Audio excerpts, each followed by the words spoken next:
Der Herbst hatte die Landstraße mit dem ersten Morgengrau gestrichen und der Nebel lag noch in den Senken, als sie aufbrachen. 2 Pferde, 2 Reiter, keine bestimmte Richtung. Das war der Grundzustand dieser Reise seit nunmehr 2 Jahren.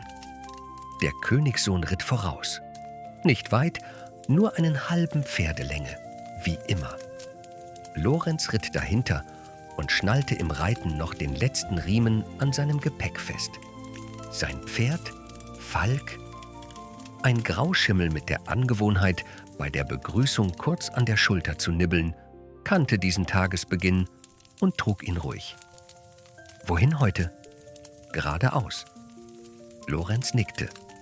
Das war ungefähr so präzise wie immer.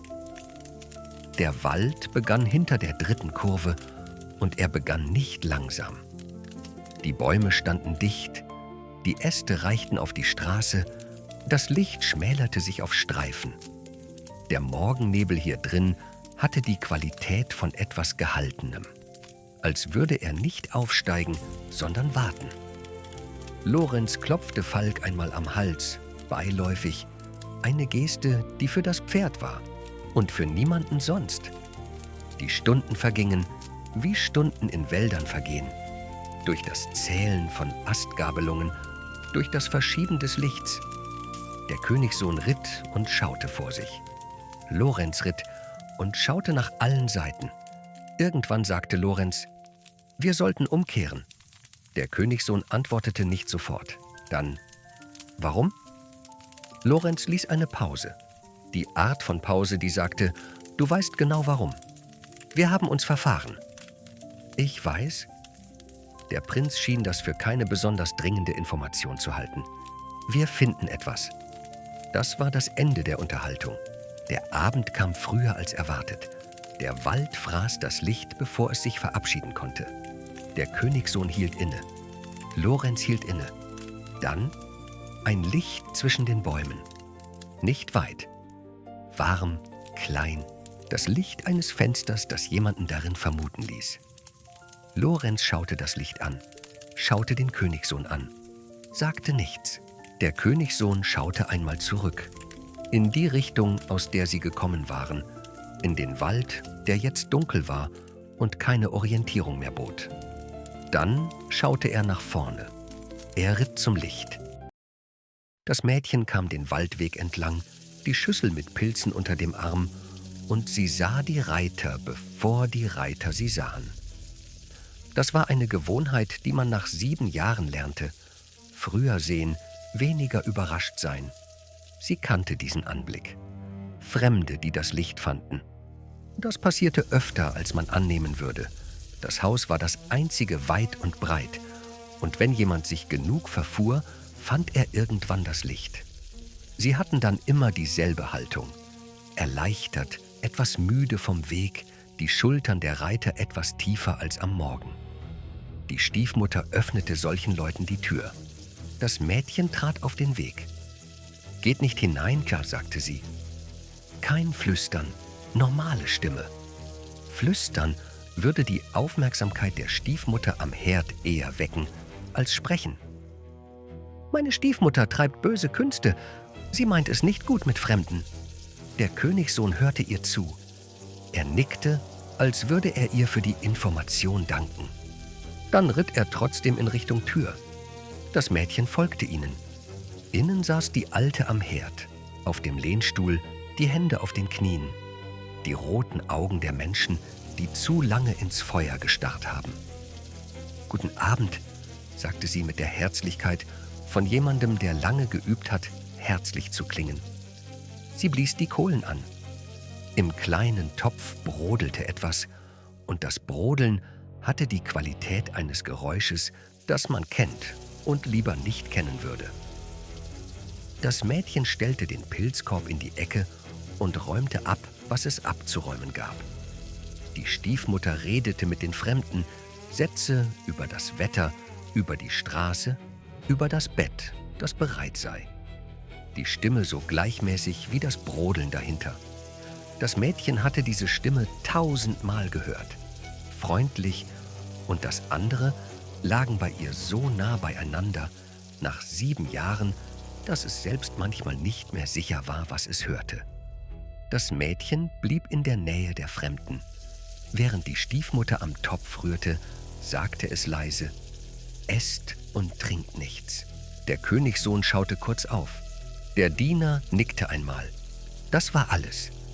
Sie schliefen ruhig, die Fremden auf den Strohsäcken, das Mädchen in seiner Kammer. Ruhig war relativ. Das Mädchen schlief nicht. Es lag auf dem Rücken und zählte die Geräusche, das Scharren der Kohlen, das Blubbern des Topfes, das Murmeln der Alten, das kein Selbstgespräch war, sondern etwas anderes. Es kannte die Geräusche alle, kannte sie in ihrer Abfolge, in ihrer Bedeutung, kannte den Unterschied zwischen dem Murmeln, das nichts war, und dem Murmeln, das etwas vorbereitete. Das hier war das Zweite. Sie wartete. Das war ihr Beitrag zu dieser Nacht. Nichts tun, außer wach sein, außer sicher sein, dass das, was sie getan hatte, genügt hatte. Irgendwann, gegen Morgen, wurde das Murmeln ruhiger. Dann still. Die Kohlen sanken, die Fremden schliefen noch. Das Mädchen drehte sich auf die Seite. Nicht, weil sie beruhigt war, weil Wachliegen keine weitere Wirkung hatte. Der Morgen würde kommen und damit würde sich zeigen, ob das Genügen gereicht hatte. Es hatte gereicht. Die Fremden stiegen am Morgen auf ihre Pferde. Der Königssohn nickte dem Mädchen zu, als er vorbeiritt. Kein großes Danke, nur das kurze, knappe Nicken von jemandem, der etwas gesehen hat und es nicht ausspricht. Der Diener kam hinter ihm, noch beim Festschnallen seines Sattels. Das Mädchen stand in der Tür und schaute ihnen nach. Es wollte die Fremden etwas fragen, ob sie wussten, was sie gerade überstanden hatten, ob sie wussten, wie knapp das war, ob sie das wussten und trotzdem hineingegangen wären. Es fragte nicht, es würde nichts ändern. Die Alte kam hinter ihm in die Tür. Sie schaute den Reitern nach, lächelte etwas. »Wartet einen Augenblick«, sagte sie laut, in Richtung der Abreisenden.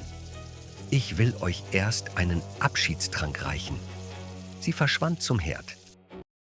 Lorenz hatte den Sattel fast fertig. Der Prinz saß bereits zu Pferd, ein Stück vor dem Häuschen, und Lorenz hatte noch einen Riemen, der nicht saß, wie er sollte. Ein kleiner, eigensinniger Riemen, der an diesem Morgen beschlossen hatte, das Problem zu sein. Er löste ihn, zog ihn neu, besser. Die Hexe kam mit dem Glas. Er sah sie aus dem Augenwinkel. Die Alte. Das Glas.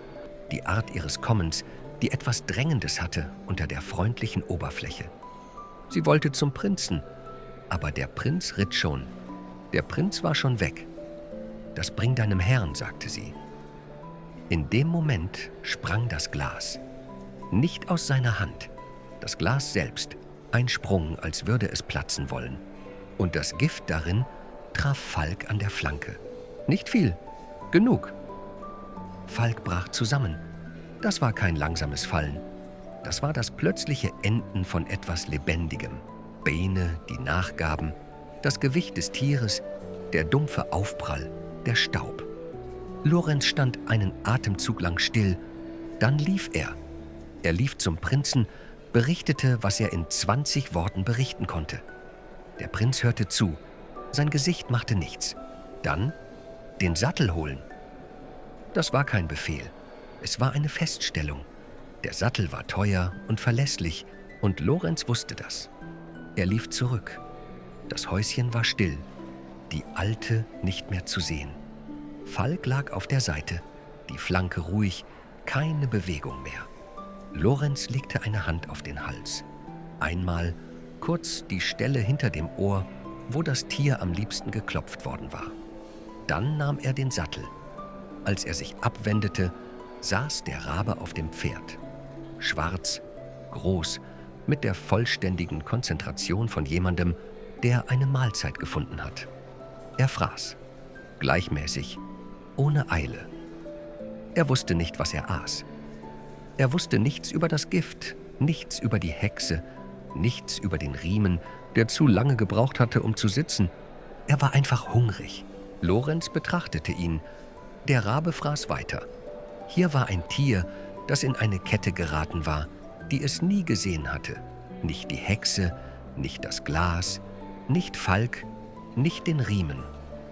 Er war hungrig und hatte etwas gefunden. Das war die vollständige Wahrheit seines Lebens und es würde die einzige bleiben.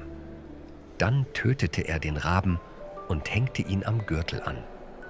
Wer weiß, sagte er, zu niemandem in besonderer Weise, was wir heute noch finden.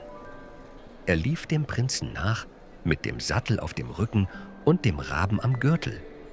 Der Tag war kalt und der Wald lang und es gab keine Abkürzungen. Als er den Prinzen eingeholt hatte, warf er den Sattel ab und legte den Raben daneben. Der Prinz schaute beides an, dann Lorenz, dann nichts mehr. Er fragte nicht, wofür der Rabe gut war. Lorenz erklärte es nicht. Sie zogen weiter, Lorenz zu Fuß, bis sie ein Dorf fanden und dort ein zweites Pferd für Lorenz kauften. Kleiner als Falk, mit einem anderen Gang, einer anderen Schulterbreite. Es war ein Pferd. Das war genug.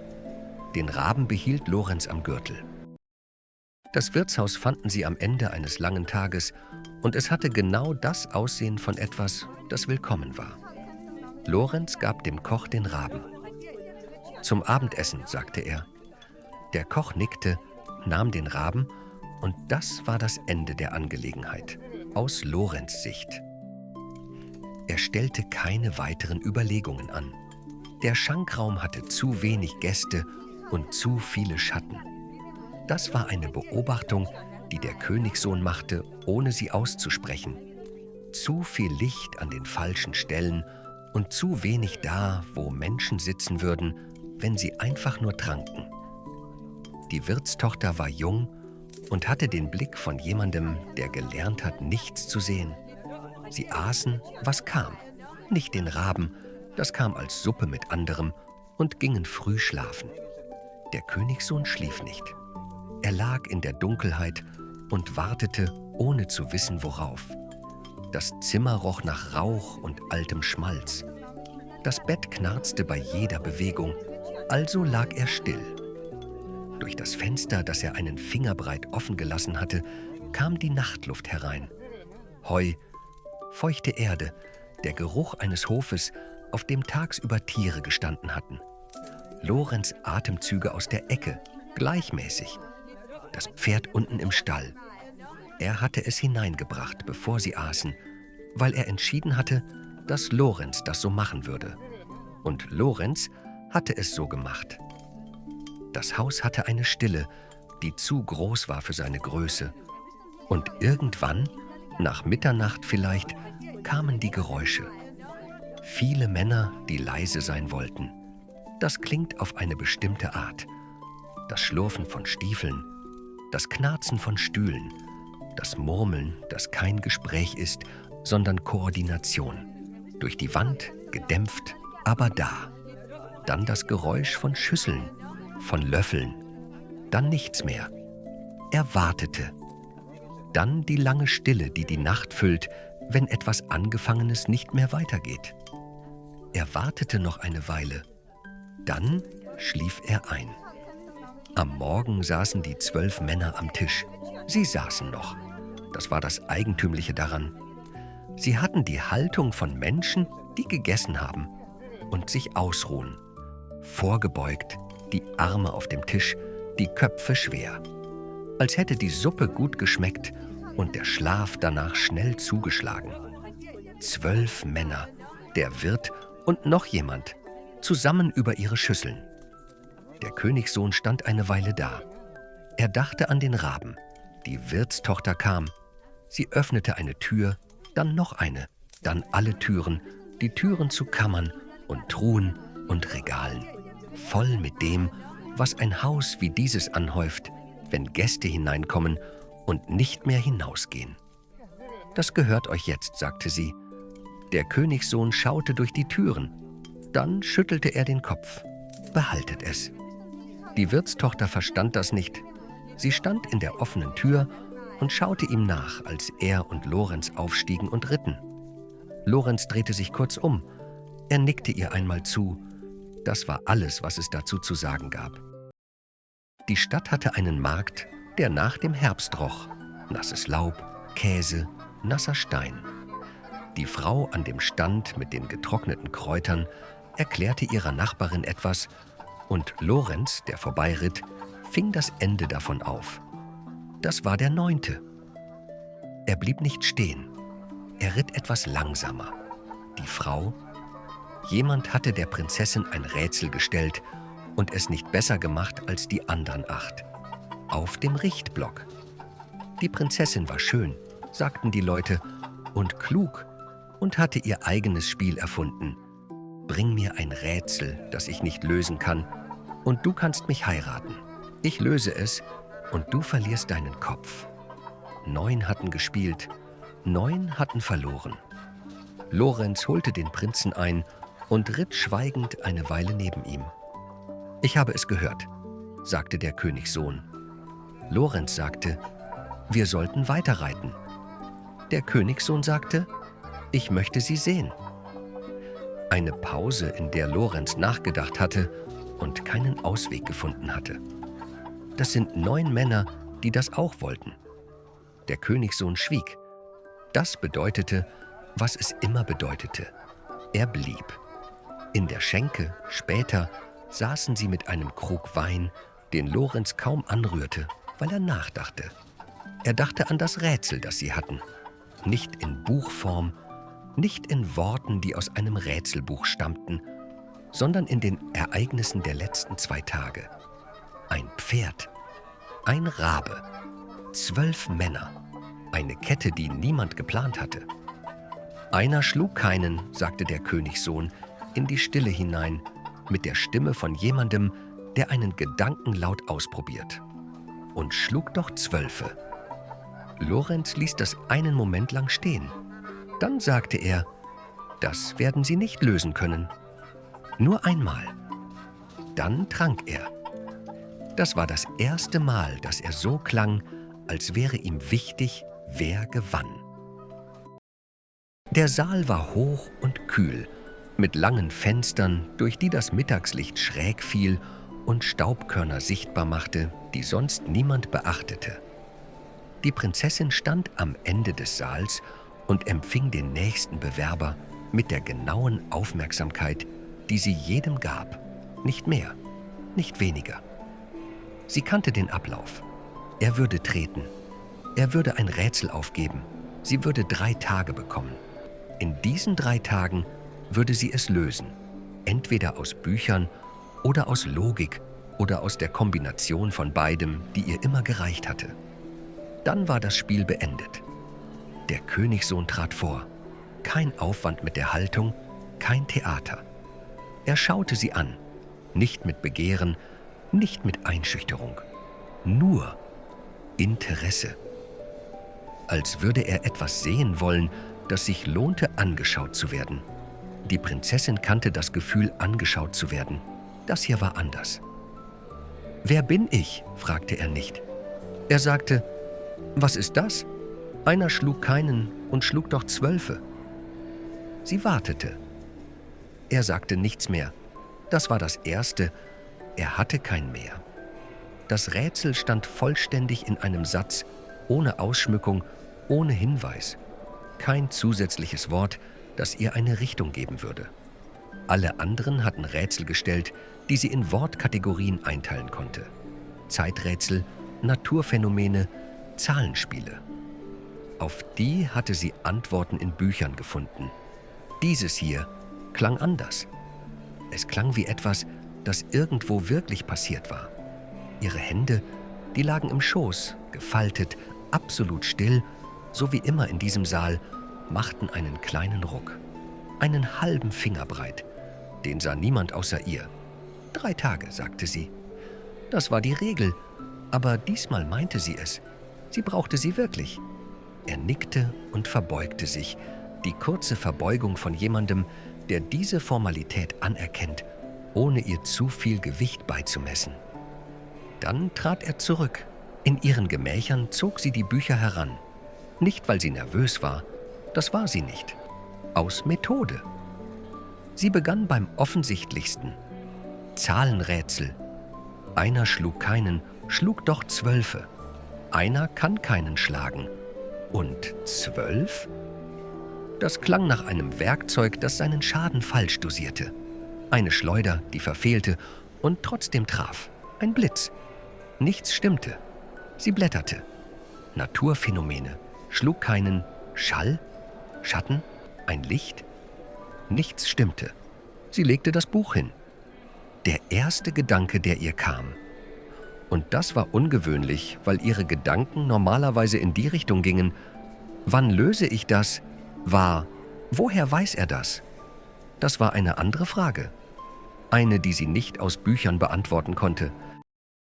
In dem Gästezimmer am Ende des Korridors war es kalt, was Lorenz nicht störte, und dunkel, was ihn ebenfalls nicht störte. Er lag in dem Bett, das das Bett des Prinzen war, weil er das so entschieden hatte. Nicht, weil jemand es ihm gesagt hatte. Er hatte das entschieden, als sie die Kammer betraten, und er hatte den Prinzen mit einem Blick in die Ecke befördert, wo der Mantel lag und ein Strohballen.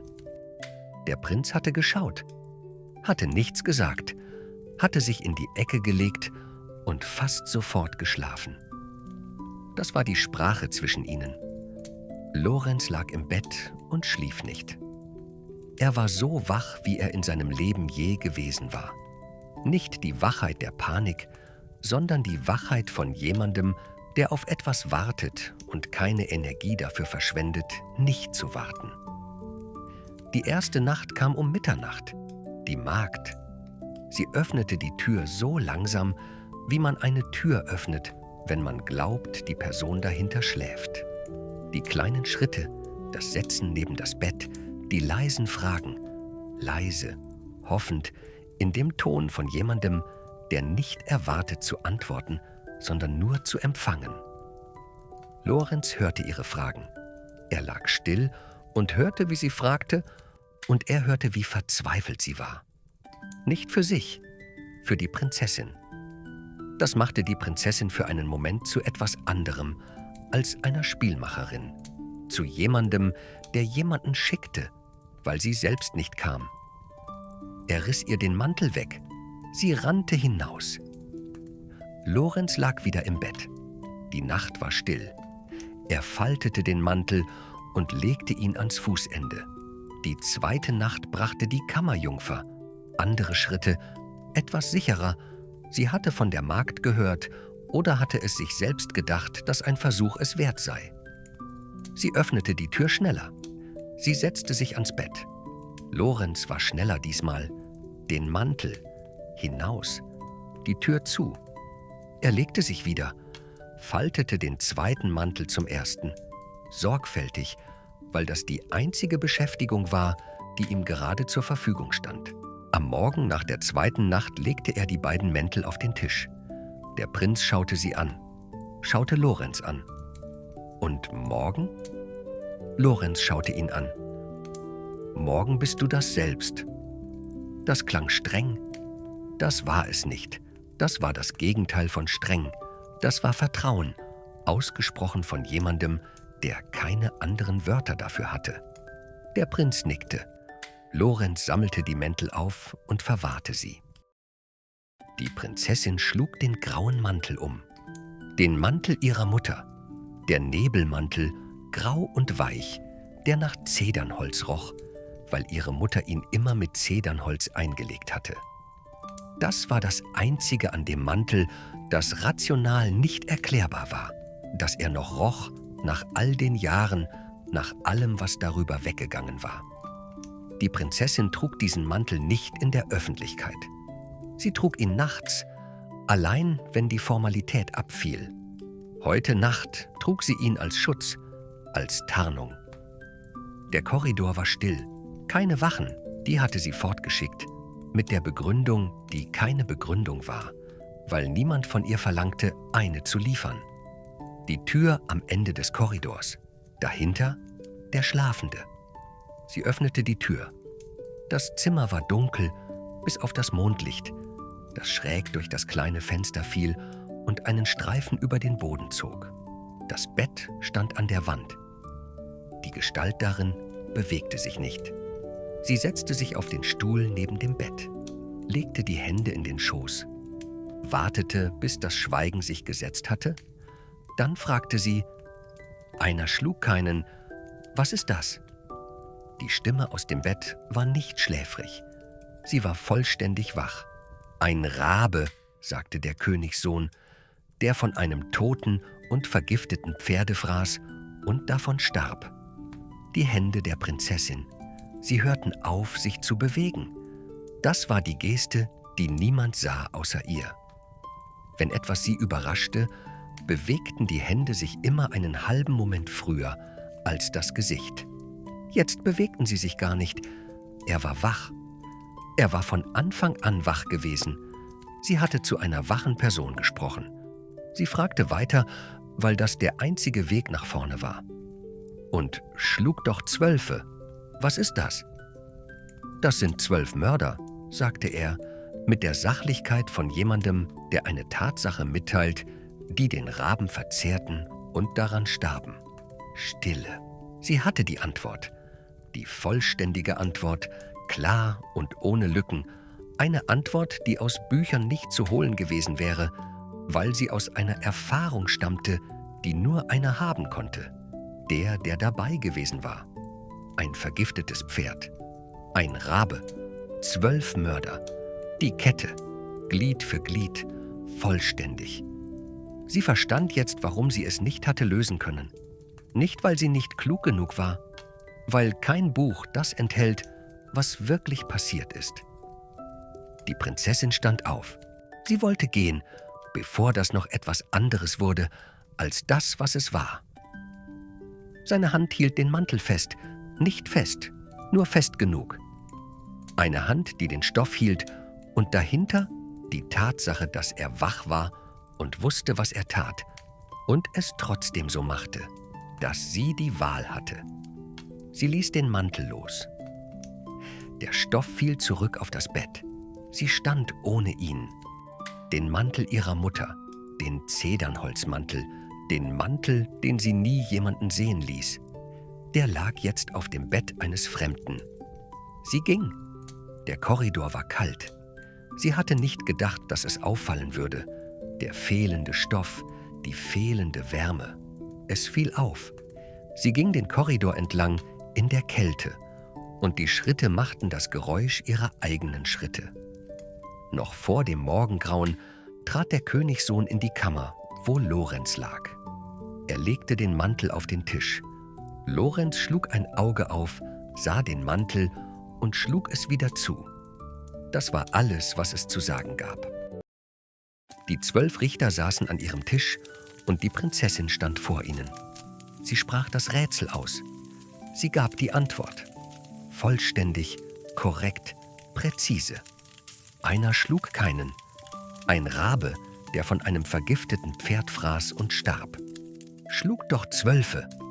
12 Mörder, die den Raben aßen und starben. Die Richter schrieben. Dann bat der Königssohn um Gehör. Er sagte es kurz. Sie war in der Nacht zu ihm gekommen, hatte ihn befragt. Hätte sie es sonst nicht gewusst. Die Richter. Beweis? Der Diener brachte 3 Mäntel. Er legte sie auf den Richtertisch, einen nach dem anderen. Die erste war ein gewöhnlicher Mantel, dunkel, der einer Magd. Die zweite auch. Die dritte war grau, der Stoff schwer und weich, mit dem Geruch von etwas, das für den Raum fremd war. Die Richter kannten diesen Mantel. Der Zedernholzduft erreichte sie über die Breite des Saals, über die Richtertische hinweg, durch die Luft eines Raumes, in dem sonst nichts nach Zedernholz roch. Der Mantel lag mit dem Stoff nach oben, grau und weich, und das war der Mantel ihrer Mutter. Die Hände der Prinzessin lagen im Schoß. Sie machten den kleinen Ruck, den halben Finger breit, den niemand sah außer ihr selbst. Sie schauten die Prinzessin an. Die Prinzessin schaute den dritten Mantel nicht an. Sie schaute den Königssohn an. Das war das erste Mal, dass sie ihn wirklich anschaute. Nicht als Bewerber, nicht als Gegner, nicht als das nächste Glied in dem Spiel, das sie erfunden hatte, sondern als das, was er war. Jemand, der ihr ein Rätsel gegeben hatte, das aus einer wirklichen Geschichte stammte und der dann wach im Dunkeln gelegen hatte und ihr die Antwort gegeben hatte, die er ihr geben wollte. Er hatte ihr die Antwort gegeben und dann den Mantel gehalten. Das war kein Sieg. Das war etwas anderes. Etwas, für das ihr in diesem Moment das richtige Wort fehlte. Die Richter berieten kurz. Dann sprach der Älteste: Lasst den Mantel sticken mit Gold und Silber, so wird's euer Hochzeitsmantel sein. Der Satz war weder Strafe noch Gnade. Er war eine Verwandlung. Das Ding, mit dem sie den Betrug verdeckt hatte, würde das Ding werden, mit dem sie in eine neue Identität trat. Das fiel ihr auf, dass das der Satz war. Nicht, ihr habt verloren. Nicht, ihr werdet heiraten. Sondern, der Mantel wird etwas anderes. Sie sagte nichts. Der Mantel wurde weggenommen. Die Richter waren gegangen. Die anderen Leute des Saals gingen. Irgendwo trugen Hände den grauen Mantel in einen anderen Raum, zu einer Näherin, zu Gold- und Silberfaden. Die Prinzessin stand noch. Das war ungewöhnlich. Sie stand selten, wenn sie auch gehen konnte. Stehen ohne Zweck war keine Gewohnheit von ihr. Aber die Beine machten jetzt nicht das, was sie ihnen sagten, und das war auch ungewöhnlich. Und sie ließ es geschehen. Der Königssohn trat neben sie. Kein großer Auftritt. Er trat einfach neben sie, in den Abstand, den zwei Menschen einnehmen, die nicht streiten und noch nicht etwas anderes sind. Er schaute geradeaus. Sie auch. Dann fragte er: Woher wussten Sie, dass ich wach war? Sie dachte nach, nicht lange. Ich wusste es nicht. Ich wusste es nicht. Er nickte. Er ging nicht. In der Ferne, durch die Wand, irgendwo im Haus, war das Geräusch einer Näherin, die anfängt. Das Einfädeln des Fadens, die ersten Stiche. Das Ding, das der graue Mantel gewesen war, wurde in diesem Moment schon zu etwas anderem. Die Prinzessin schaute in Richtung des Geräusches, einen Moment lang, den Bruchteil einer Sekunde, in dem die Hand nach dem greift, was nicht mehr da ist. Dann schaute sie weg. Er stand neben ihr und er stand so, dass er nicht triumphierte. Das war das Merkwürdige. Er hatte gewonnen und er stand da wie jemand, dem das nicht das Wichtigste war. Sie hatte ihr ganzes Leben den Moment gefürchtet, in dem jemand neben ihr stehen würde und sich verhalten würde wie der, der gewonnen hatte. Das war der Grund für das Spiel. Dieser Moment sollte nie kommen. Das Spiel sollte ihn verhindern. 9-mal hatte es ihn verhindert. Dieser hier stand neben ihr und tat das Gegenteil. Zwei Menschen, die gelernt hatten, Stille als Kontrolle einzusetzen, als Waffe, als Schutzwall, als die leerste Form von Macht, standen nebeneinander in einer Stille, die keine Kontrolle war. Dies war das erste Mal, dass Stille nicht Kontrolle bedeutete. Das war das Rätsel, mit dem sie den Tag begann. Wenn dich diese Geschichte berührt hat, dann bist du genau richtig hier. Regelmäßig erwacht ein neues Märchen zum Leben. Neue Stimmen, neue Welten. Abonniere diesen Kanal, damit du keines davon verpasst. Und wenn du jemanden kennst, dem diese Geschichte gefallen hätte, teil sie mit ihm. Manche Geschichten sind zu schön, um sie alleine zu hören,